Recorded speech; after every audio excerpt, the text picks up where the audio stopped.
E aí, hoje a gente vai fundo em um livro que, vamos combinar, muita gente acha meio complicado. Levítico.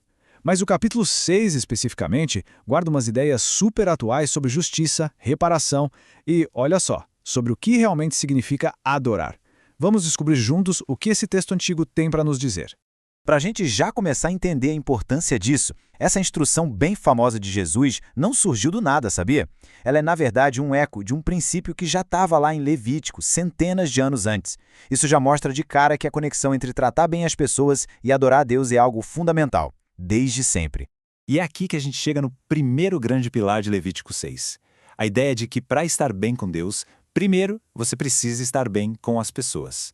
Não dá para separar as duas coisas, sabe? Elas estão, assim, totalmente amarradas uma na outra. Agora, a sacada aqui é genial. O texto deixa claro que enganar alguém, roubar, mentir, isso não era só um problema social, uma questão entre duas pessoas. Era visto como uma ofensa direta contra o próprio Deus. O erro que se comete na horizontal com o próximo tem um impacto direto na vertical, na relação com Deus. Então, como é que se consertava a situação? Não era só com um pedido de desculpas, não. O processo era bem prático. Primeiro, era preciso devolver tudo o que foi pego. Depois, pagar uma multa de 20% em cima. E só depois de acertar as contas com a pessoa prejudicada é que se podia, enfim, levar uma oferta a Deus. E esses 20% a mais, eles são a chave de tudo. A ideia não era só zerar a dívida, era ir além. A restauração de verdade precisava custar alguma coisa para o ofensor e, ao mesmo tempo, compensar de fato a vítima. Isso mostra que, para Deus, justiça envolve uma reparação completa e generosa. Ok, então a gente viu a parte do povo. Mas aí, o capítulo 6 de Levítico dá uma virada de chave. Ele passa a funcionar quase como um manual de procedimentos para os sacerdotes, explicando nos mínimos detalhes como eles deveriam lidar com todos aqueles rituais sagrados. Isso ajuda a gente a entender a lógica do livro. Pensa assim, os primeiros capítulos eram para o povo, dizendo o que levar de oferta. Já os capítulos 6 e 7 são para os líderes, um guia de como fazer o serviço do jeito certo. Era um manual técnico para garantir que a santidade do lugar fosse respeitada. E olha, não era pouca coisa não. O nível de detalhe era impressionante. Desde a obrigação de manter o fogo do altar sempre aceso, até usar roupas específicas para cada tarefa, tudo isso mostrava que o serviço a Deus exigia um cuidado e uma reverência enormes. Nada podia ser feito de qualquer jeito. Essa história de trocar de roupa, por exemplo, é perfeita para a gente entender a diferença entre o que era sagrado e o que era comum. Para os rituais no altar, o sacerdote usava uma roupa especial de linho, mas para uma tarefa mais mundana, como levar as cinzas para fora, ele tinha que trocar de roupa. Um gesto simples, mas que reforçava visualmente a santidade daquele espaço. Beleza, já entendemos o que e o como. Mas por quê? Qual era o sentido por trás de todos esses rituais que parecem tão distantes para a gente hoje? É isso que a gente vai ver agora. O simbolismo profundo por trás de cada ação. E essa aqui era uma regra de ouro, talvez uma das mais importantes. Não importava se era dia ou noite, a chama no altar principal tinha que continuar queimando. Era uma responsabilidade constante, sem pausa.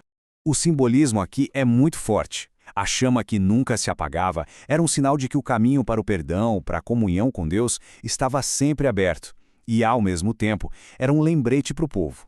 A devoção deles também deveria ser constante, um fogo que nunca se apaga. E outros detalhes reforçam essas ideias. O jeito como as ofertas eram consumidas, o cuidado extremo com o sangue do sacrifício, tudo apontava para a seriedade da santidade, da consagração e do perdão dos pecados. Agora, para quem lê esses textos a partir da fé cristã, todos esses rituais não são só rituais antigos. Eles são como setas, sabe? Símbolos que apontam para uma realidade muito maior que viria depois. Vamos ver como essa conexão é feita. A palavra em hebraico para essa oferta específica a que exigia a restituição é Hasham. Guarda bem esse nome, porque ele vai reaparecer de um jeito impressionante. E aqui está a grande conexão. Séculos depois, o profeta Isaías, quando descreve o cerdo sofredor, usa a mesmíssima palavra Hasham.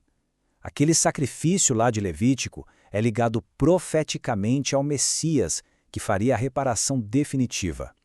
É de arrepiar, né? Então, dentro dessa visão, Jesus cumpre todos esses papéis de uma vez só. Ele é a oferta Hashem perfeita. O fogo contínuo do altar se torna um símbolo da sua intercessão, que nunca para. E ele é também o sumo sacerdote perfeito, que realiza o sacrifício final. Certo, a teologia por trás é fascinante. Mas e aí? O que esse capítulo, escrito milhares de anos atrás, tem a ver com a nossa vida hoje? Como a gente pode aplicar esses princípios? No fundo, as lições são bem diretas. A adoração de verdade começa com justiça. Consertar relacionamentos quebrados é algo extremamente importante. A vida espiritual precisa ser cultivada constantemente, como aquele fogo. E existe um chamado para viver de forma consagrada, separando o que é sagrado na nossa vida. E no fim, a análise de Levítico 6 deixa a gente com essa pergunta que é bem direta, né? O texto desafia cada um de nós a olhar primeiro para os nossos relacionamentos, para as nossas responsabilidades. Será que antes de qualquer ritual, o primeiro passo da nossa adoração hoje não deveria ser um ato de justiça ou um pedido de perdão? Uma reflexão e tanto, vinda de um livro tão antigo.